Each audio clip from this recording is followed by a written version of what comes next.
गतिमान astro talk में आपका स्वागत है।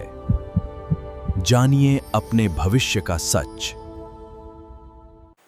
नमस्कार प्रिय दर्शकों, आज हम आपका गतिमान एस्ट्रो टॉक चैनल में आपका स्वागत करते हैं। मेरे प्रिय दर्शकों को मेरी तरफ से पहले जय श्री राम।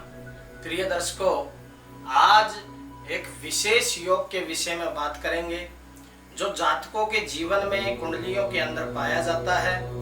एक ऐसा विशेष योग, अगर कुंडली के अंदर वो विशेष योग है तो जातक बड़ा ही परेशान रहता है। वो योग क्या है और उसका निवारण क्या है, आज इस विषय में हम आपसे बात करेंगे। मेरे प्रिय दर्शकों, आज मैं आपको बताना चाहूंगा कि जिस भी जातक की कुंडली के अंदर गुरु चंडाल योग हो तो वह जातक आर्थिक रूप से परेशान रहेगा। और गुरु चंडाल योग होता है तो गलत श्रेणी के अंदर भी वो जा सकता है, उठ बैठ कर सकता है, अर्थात गलत संगत के अंदर पड़ सकता है। गुरु चंडाल योग क्या है, पहले इस विषय में जाने। जब गुरु और राहु या फिर गुरु और केतु की युति अगर किसी भी प्रथम भाव से लेकर द्वादश भाव तक कुंडली के किसी भी भाव में अगर बैठा है, गुरु केतु या फिर गुरु और राहु अगर एक साथ बैठे हो तो गुरु चंडाल योग बन जाता है।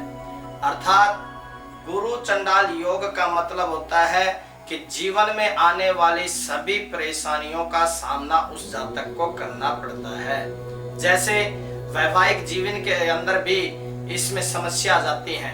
विशेषकर यदि स्त्री की कुंडली के अंदर गुरु चंडाल योग है तो उसका पूरा वैवाहिक जीवन बेकार हो जाता है, असमर्थ हो जाता है, अर्थात जीवन के अंदर उसको बड़ी समस्याओं का सामना करना पड़ता है। या फिर जिस भी पुरुष की कुंडली के अंदर गुरु चंडाल योग है तो उनको भी वैवाहिक जीवन के अंदर भी और कार्य क्षेत्र के अंदर भी, आर्थिक समस्याओं के अंदर भी, और विशेषकर गुरुजनों का अर्थात अपने से बड़ों का अपमान वो करने लग जाता है।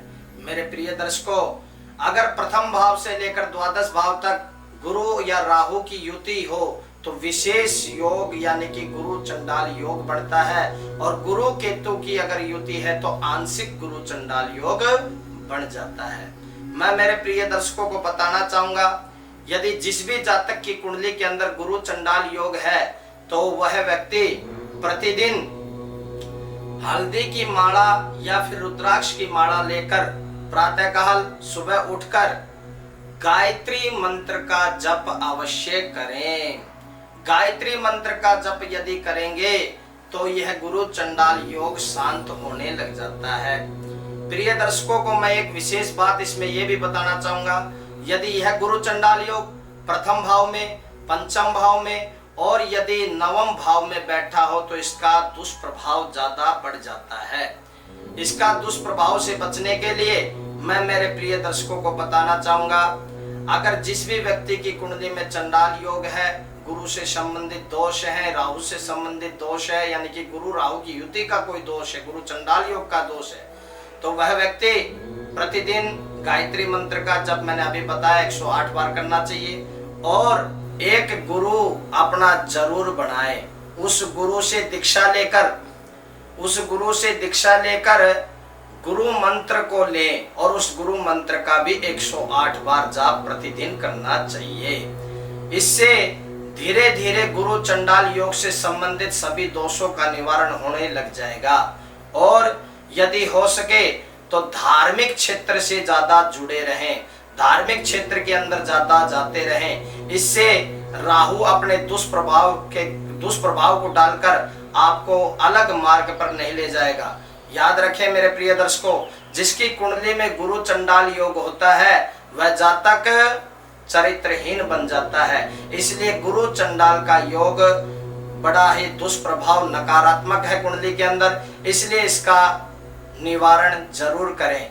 और हो सके तो एक विशेष उपाय भी आपको बताता हूँ।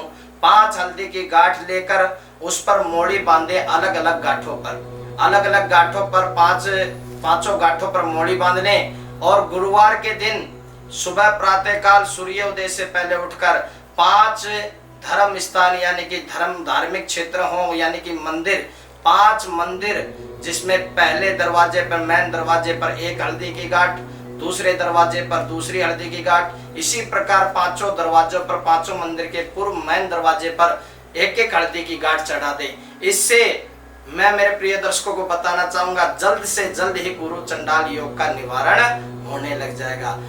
आज मैं मेरे प्रिय दर्शकों को इतना ही कहना चाहता हूं। जय श्री राम।